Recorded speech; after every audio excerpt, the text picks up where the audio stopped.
আপনিই আমার রব। আপনি কার কাছে আমাকে ছেড়ে দিলেন? এমন অচেনা মানুষদের কাছে যারা আমার ক্ষতি করতে চায়, নাকি এমন শত্রুর কাছে যাকে আপনি আমার চেয়ে অধিক শক্তি দিয়েছেন? হে আল্লাহ, যদি আপনি আমার উপর রাগ না করে থাকেন তাহলে এর কিছুতে আমার কিছু আসে যায় না, কিন্তু আপনার আশ্রয় পেলে আমার পরিস্থিতি আরেকটু সহনীয় হবে।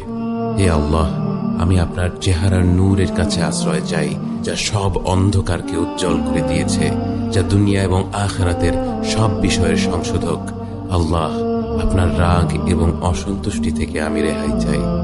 আল্লাহ, এ সব কাজই শুধু আপনাকে খুশি করার জন্য করা, এবং আপনি ছাড়া কোনো শক্তি নেই, কোনো ক্ষমতা নেই।